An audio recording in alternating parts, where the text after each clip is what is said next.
Dogman in 1950's New Orleans, Rougarous in Chinatown. Dear Scary Stories NYC. My grandfather came to live with me and my parents last month because he's nearing the end of his life and he wanted to be with family. He's been telling me a lot about the olden days, and it turns out that when he got out of the Navy, he ended up living in New Orleans for a while. He claims that back in those days there used to be a small Chinatown there on Bourbon Street, where he fell in love with a waitress. One night, they were out especially late, not wanting a date to end, when they claimed they saw a Rougarous, or a dogman, walking right down the street, well after midnight. I'd like to tell you my grandfather's story, but also I'd like to tell you some of the stories he said others told him about their own sightings of and dealings with wolf-headed humanoids of various descriptions in the New Orleans of that era. To be clear, all of these stories are alleged to have happened in the city itself, not in the swamps surrounding, which might seem to be more what you'd expect. Now, Grandpa was 21 or 22 when these things happened, but he was out of the Navy already and on his own. He was subsisting off some small savings, wanting to live it up for a month or two, before figuring out where to move and what kind of job to settle down to. If his romance with this local waitress worked out, that could have answered some of his questions for him. So he wanted to finish pursuing that first. The fact that I'm not referring to her as Grandma should tell you that the relationship was short-lived. Still, Grandpa says it was fiery while it lasted, and this story happened while it lasted. So according to Wikipedia, this would have been the second Chinatown that New Orleans had, the first one being demolished and built over in the 1930s. According to their history, this one was probably nearing the end of its days too, when Grandpa and this lady were having their dalliance with each other in the early 1950s. There are still a lot of Chinese and Asian people living in the area, and businesses run by them as well, but you won't find the recognizable Chinatown anymore, as you do in places like New York, Boston, or Los Angeles. Still, when Grandpa talks about this, he refers to it happening in Chinatown, so I'm not going to argue with him.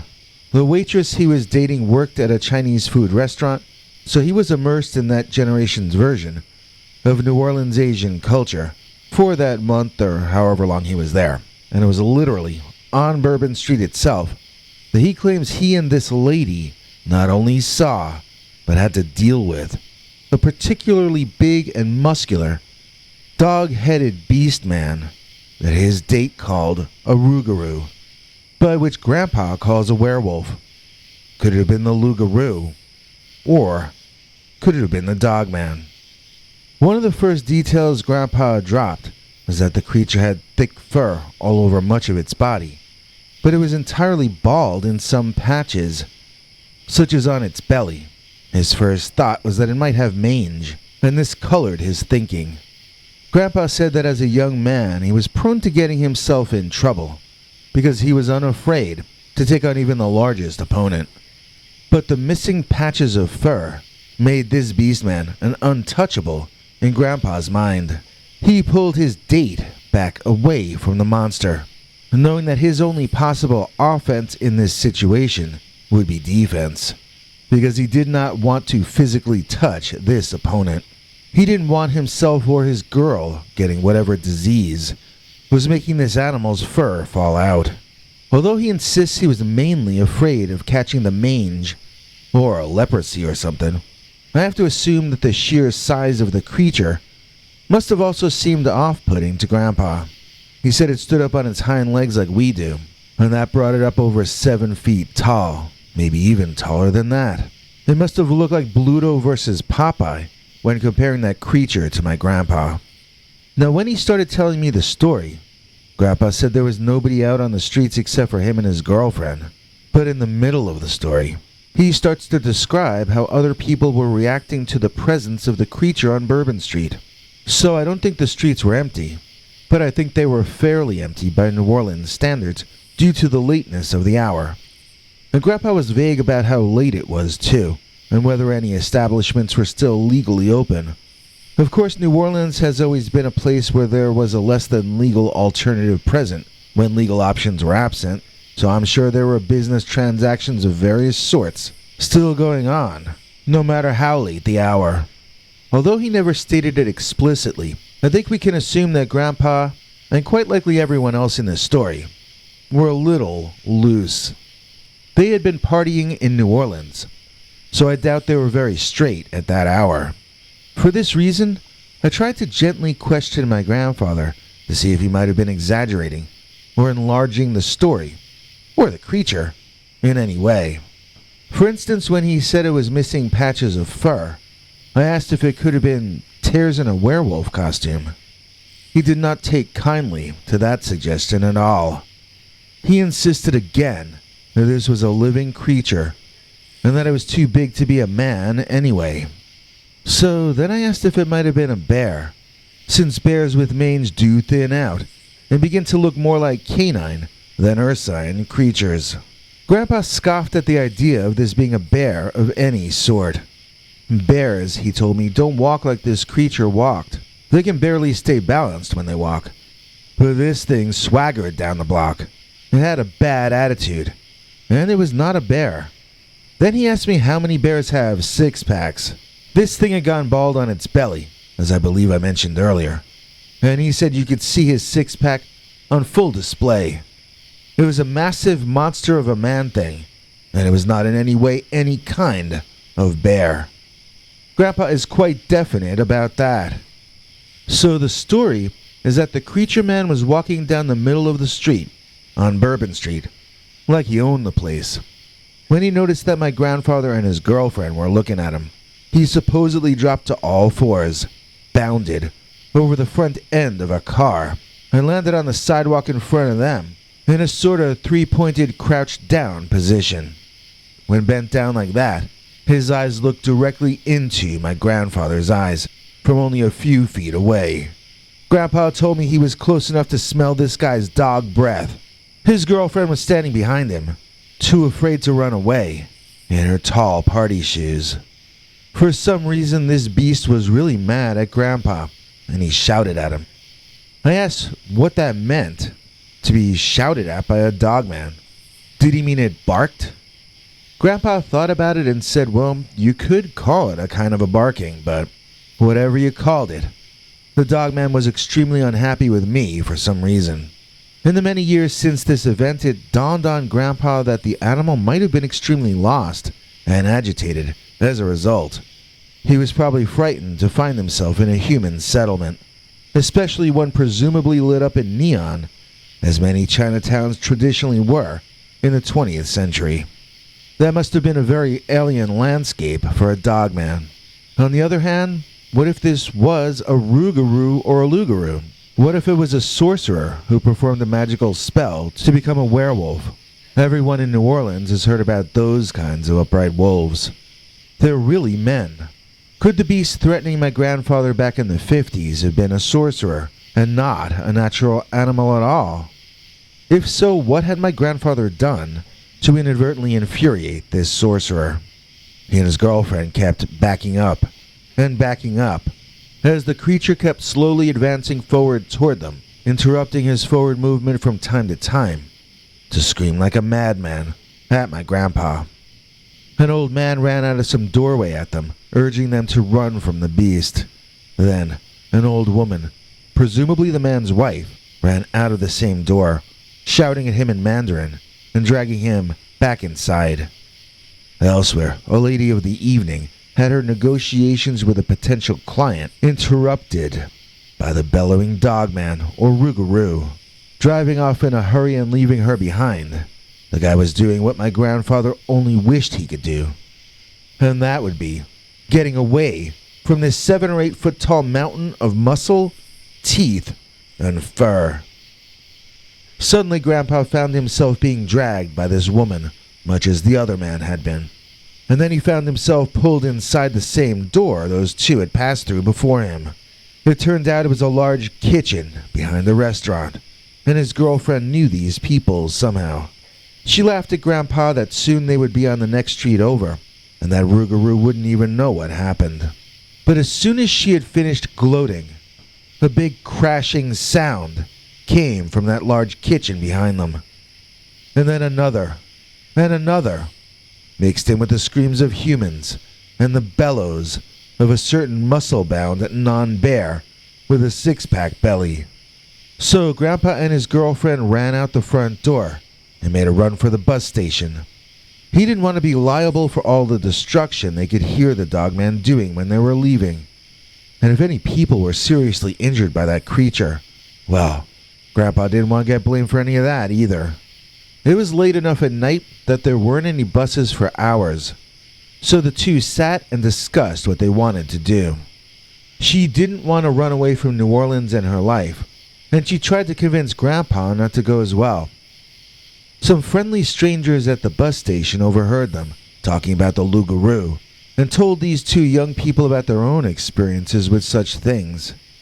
Now these next two stories sound to me more like stories about sorcerers or shamans than about the muscle-bound rampaging Dogman that happened in Chinatown. But the creatures in each story are upright walking human canines in each case.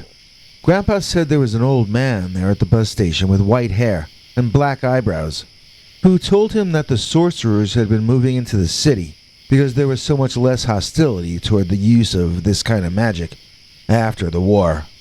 This would only increase as the decades wore on, and many who had once hidden their work came far more out into the open. I've heard that these days some of these sorcerers are famous, but not for sorcery. I sometimes wonder if, when someone sees some werewolves and rougarous, they might be looking upon someone far more recognizable in their human form. That's just a random thought. I don't have any real evidence for such a thing being even possible. Transforming into a werewolf, I mean. It doesn't even make sense to me, personally.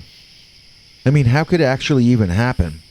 But this old man insisted to my grandpa that this is precisely what the sorcerers were up to. Literally changing their form in a physical sense on this plane of existence. Grandpa asked him what the point was. What could they do as werewolves that they couldn't do as human beings? The old man admitted he didn't know why sorcerers did the things they did, but he told a story about an encounter he once had with one of them. The story starts off kind of like my grandfather's story, with the storyteller saying he ran into the Rougarous right out in the open in New Orleans. It wasn't Bourbon Street, though. It was over by City Park, which I find very interesting. City Park is a huge place, half again larger than Central Park in New York. A Dogman or two could definitely hide in there. Plus, you have to remember that we're talking about a story told in the early 1950s. Back then, the entire suburban neighborhood of New Orleans East was still swampland. City Park was right up on the edge of civilization, or at least it was a lot closer to it than it is today. The story was that this old man was very young at the time, and he was with a group of friends of his who considered themselves tough guys. They were messing around in City Park at night, doing things they weren't supposed to be doing. Out of the blue, they saw what looked like a big werewolf walking along like he was late for work or something. So the gang of young tough guys started mocking the lone wolfman and following after him. They called him names and challenged him to come fight them. The figure continued to move along his path, so the guys sped up. They started tossing pebbles in his way to get his attention. And finally, the upright walking canine-type figure stopped walking and turned around to face the young men. Grandpa said the old man shuddered as he explained that none of the boys could move. They were all absolutely frozen in fear by the sight of this creature. It took a step toward them and seemed much larger than before. With another step, it seemed to grow even larger than that. It was almost like reality itself were betraying them, and the boys were lost. They were watching what was happening, but they were not understanding any of it. The Rougarous, or whatever it was, soon stood directly in front of the young men, and he was so large that they had to lean backward just to see him. And the Rougarous either spoke to them, or maybe he just shared one of his thoughts with them somehow. And that thought was, Human flesh is the fattiest and the best to get you through a long winter. I asked my grandpa what happened then. He said that's what he asked the old guy. I asked, well, what did he answer? And my grandpa said, well, he said that the Rougarous walked away. I was like, he walked away? Seems kind of anticlimactic, doesn't it? Grandpa said he kind of offered the same opinion to the old guy, but the guy said it was a good enough ending for him, and he's the one who lived through it, so he was the only one who got to vote. Anyway, there was the old lady there too, and she told them about the old ways and the different kinds of magic being used. In her opinion, if someone is becoming a werewolf in form, it's not for any good or healthy reason. She said they would mainly only do that for two reasons. One, to commit dastardly deeds, and two, to get away with said dastardly deeds. The werewolves are usually stronger when in that form, so they're faster and wilier. Plus they have the added advantage of being able to revert to human form at some point later, and then suddenly there's no way to link them back to any of the horrible misdeeds they may have committed the night before. She told me that her own brother chose to become a werewolf in order to save her family's home from foreclosure. He changed into his werewolf form and snuck into the home of the president of the bank that they owed money to. Right in front of his entire family, he behaved in such a way that only a werewolf can behave. He performed such horrible actions as I can't even begin to describe here on YouTube, and the result was the demise of that bank president. Of course, anyone would know that the death of a bank's president does not relieve the debt of any of the bank's debtors. If only this old lady's brother had been as good with basic knowledge of how society functions as he was with altering reality himself, his plan might have worked. In either case, both of those stories were about shamans or sorcerers who decided to transform themselves into the Rougarous, which is the New Orleans witchcraft version of a werewolf. I don't know, as I said before, if these were about the same kind of creature who my grandfather was fleeing from.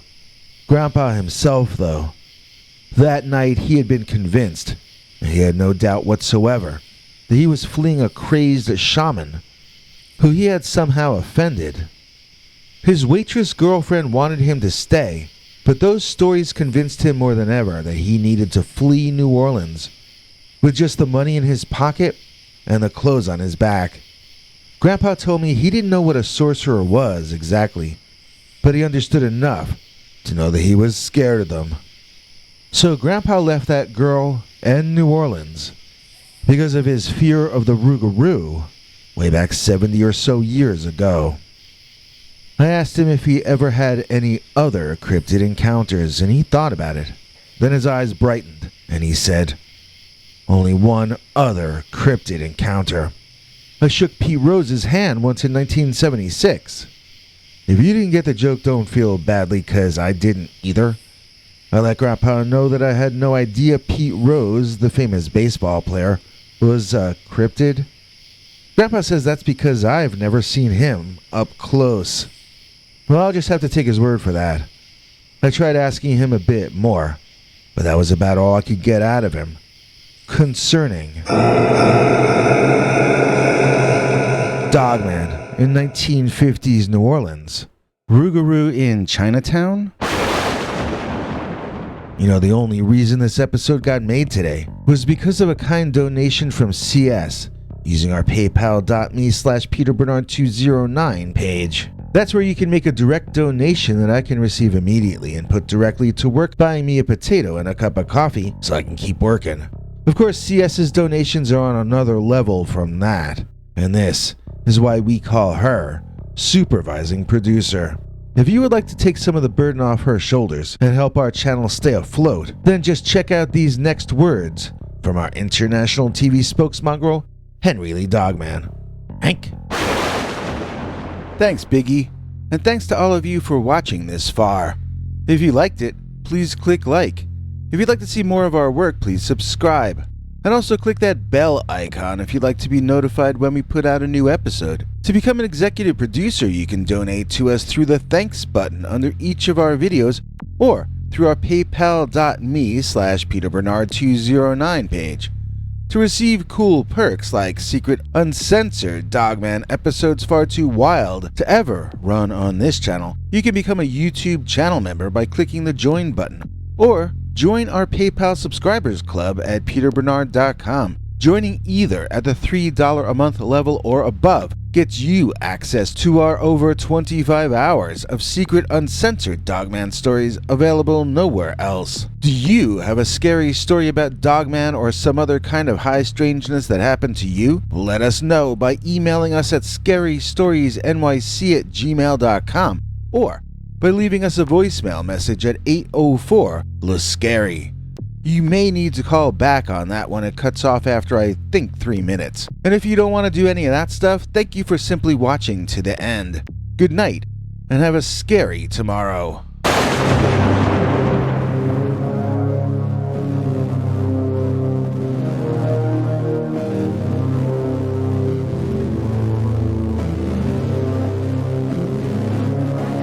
Come back for more scary stories.